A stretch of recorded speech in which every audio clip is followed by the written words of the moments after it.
की ह्यांना सगळंच खायचं आहे, ह्यांची भूक काय भागत नाहीये. पुढील काळात सर्वांच्याच खिशाला कात्री लागणार आहे. नमस्कार, जय शिवराय, जय महाराष्ट्र.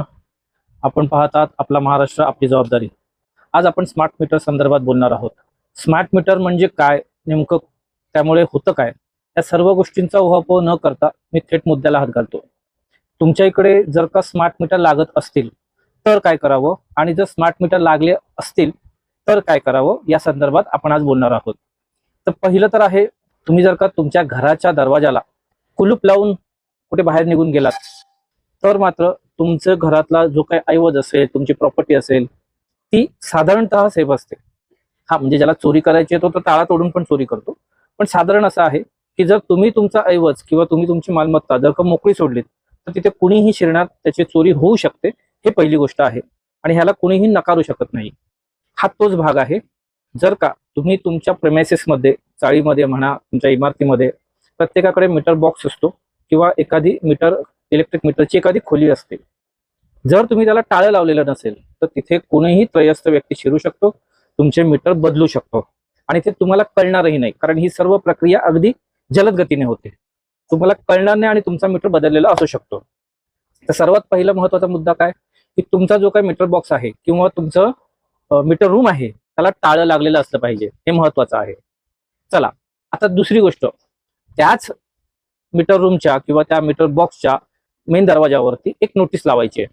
ती नोटीस काय आहे, त्या नोटीसचा नमुना, त्याच्यावर काय लिहिलेला असावं, त्याच्यावर मजकूर काय असावा, मायना काय असावा, हे मी तुम्हाला खाली जोडीनच या व्हिडिओच्या कमेंटमध्ये, डिस्क्रिप्शन मध्येही मी तुम्हाला ते टाकून देईन. ह्याच्यामध्ये सिंपलचं असं आहे, समजा आता तुमची एखादी चाळ आहे तर मी टिंब चाळीतील सेक्रेटरी, सोसायटीचा सेक्रेटरी या नात्याने सर्वांना कळवू इच्छितो की या मीटर रूम मध्ये किंवा या मीटरच्या बॉक्सच्या छाड करण्यापूर्वी वैयक्तिकरित्या सोसायटीची किंवा सभासदांची, अध्यक्ष, सेक्रेटरी यांची गाठभेट घेऊन त्यांची परवानगी घेतल्यानंतरच येथे काही काम करण्यात यावं. तसं न केल्यास येथे ट्रेसपासिंग म्हणजेच अधिकृतरित्या, बेकायदेशीररित्या आमच्या मालमत्तेत प्रवेश केल्याप्रकरणी तुमच्यावर खटला दाखल केला जाईल. अशी एक सर्वसाधारण ढोबळ शब्दामध्ये सांगायचा एक प्रयत्न केला मी तुम्हाला. अशी एक सर्वसाधारणपणे त्याच्यावर एक नोटीस लावायला हवी. त्याचा ऍक्च्युअली मुद्दा काय असावा, मसुदा काय, मायना काय, हे मी तुम्हाला देतो कमेंटमध्ये. आता हे जर नाही केलं तर काय होतं, माझ्याकडे बऱ्याच ठिकाणी, म्हणजे तुम्ही यकीन करणार, मुलं आहे, बंदूक आहे, बदलापूर आहे, ठाणा, कळवा, टिटवाळा ह्या भागातून आहे, आमच्या इकडे घाटकोपर, विक्रोळी ह्या भागातून आहे, विलेपार्ले, सांताक्रूज या भागातून अशा बऱ्याचशा तक्रारी येत आहेत की साहेब आम्ही घरी कोणी नव्हतो आणि आमचा मीटर बदली झाला, आता तिथे स्मार्ट मीटर लागला. म्हटलं मग घरी कोण नव्हतं म्हणजे, तो बोलतो हा आमचं मीटर बाहेर असतो, तिथे कोणी लक्ष नाही दिलं आणि कोणतरी येऊन मीटर बदली करून गेलं. मी म्हटलं बघा, तुम्ही ना चाळीमध्ये राहता, इमारतीमध्ये राहता, तर तिथे कोण ना कोणतरी या सगळ्या गोष्टी पाहतो.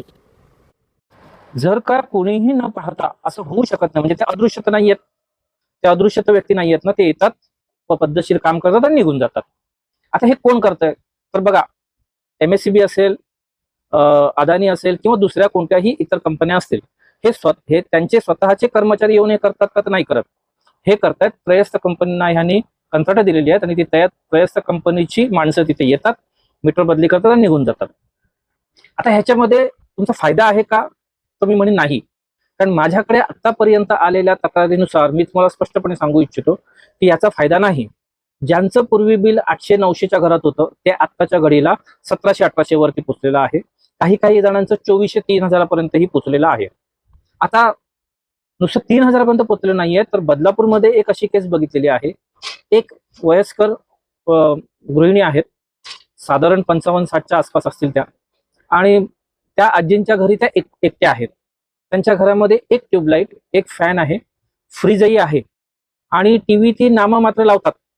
त्या दिवसभर जास्त करून बाहेर असतात, संध्याकाळच्या वेळेला घरी येतात, जेवतात, खातात, पितात आणि झोपतात.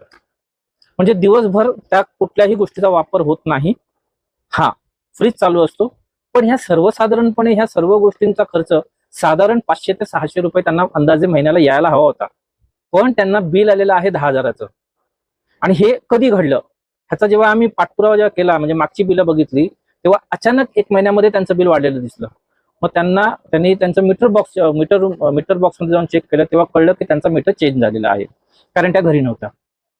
आता आपले महाराष्ट्राचे मुख्यमंत्री देवाभाऊ यांनी स्पष्टपणे विधानसभेत सांगितलं होतं की कन्झ्युमरला प्रीपेड मीटर तर लावणार नाही, पण स्मार्ट मीटर लावताना त्याचं कन्सर्न घेतलं जाईल, म्हणजे त्यांच्याकडनं परवानगी मागितली जाईल.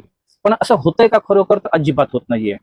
हे लोक लक्ष ठेवतायत, वॉच ठेवतायत, आणि ज्या वेळेला त्यांना कळतं की अमुक एका घरातला व्यक्ती इथे नाहीये, त्यावेळेला ते त्या रूमचं मीटर बदली करून निघून जात आहेत. आणि ह्याची कुणालाही कानोकान खबर नाही लागत. जनरली ही कामं अशा वेळेला होतात ज्या वेळेला रस्त्यावरती सहसा कोण नसतं किंवा येणं जाणारं कोण नसतं.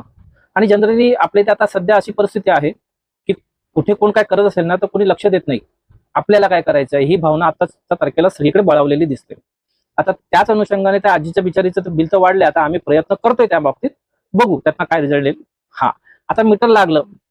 आता मीटर लागू नये म्हणून काय करायचं हे मी तुम्हाला सांगितलं. आता मीटर लागलंय तर काय करायचं? आता पहिलं तर ह्यांचं ना, ती जी तक्रार प्रणाली आहे ती एकदा समजून घ्या. पहिलं तुम्हाला तक्रार द्यावी लागेल. तुमच्या जो कोण विद्युत पुरवठादार आहे त्याच्याकडे एक साध्या कागदावरती तुम्हाला तक्रार द्यावी लागते. तिथे काय नाही झालं तर पहिल्या अपीलला जावं लागतं. तिथे काही नाही झालं तर परत 60 दिवसानंतर दुसऱ्या अपीलला जावं लागतं. तिथे काही नाही झालं तर तिसऱ्या अपीलला जावं लागतं. असं करत करत जवळजवळ तुमचे 4 ते 5 महिने ह्या सगळ्या कारभारामध्ये 6 महिने निघून जातात. आता ह्याच्यामधून शेवटला मिळतं काय तुमच्या हातात? तर बाबाजी का ठुल्लू, काही नाही मिळत. मी स्पष्ट सांगतो, काही मिळत नाही. हे कसं झालंय ना, आपलेच दात आणि आपलेच ओठ. आपण ज्यांना निवडून दिले ते काही बोलायला तयार नाहीयेत. आता हे मीटर कुठनं आले, कसे आले, का जबरदस्ती बदली करायला लावतायत, हा सगळा अभ्यासाचा विषय आहे. आता तो हे बोलण्याचा हा इथे विषय नाहीये. माझं फक्त एवढंच म्हणणं आहे, पहिलं तर तुमचं मीटर रूम जो आहे तो लॉक करून ठेवा, जेणेकरून तिथे कुणीही डायरेक्टली येऊन तुमच्या मीटरमध्ये हात घालणार नाही. दुसरी गोष्ट, त्याच्यावर नोटीस लावा की जर का ह्या मीटर बॉक्समध्ये कोणी छेडछाड केली तर त्याच्यावर कायदेशीररित्या गुन्हा नोंदवण्यात येईल. ही एक तुमच्या सोसायटीच्या वतीने, चाळीच्या वतीने, तुमच्या सहकारी गृहनिर्माण संस्थेच्या वतीने तिथे नोटीस लावून ठेवा. आता हे पण जर तुम्ही ऐकणार नसाल तर त्याच्यामध्ये मग आम्ही काहीच नाही करू शकत.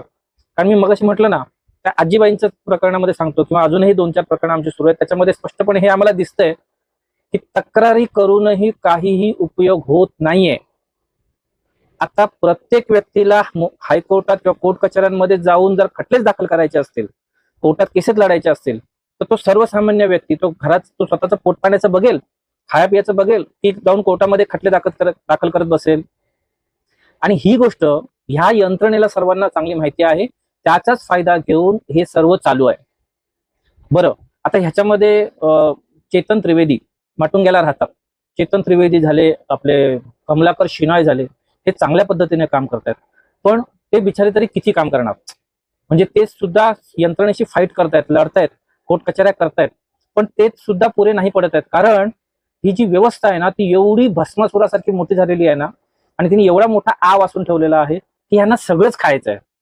सगळंच म्हणजे दगड, वीट, माती, कुत्रा, गाय, गवत, काय मिळेल ते सगळं यांना खायचं आहे.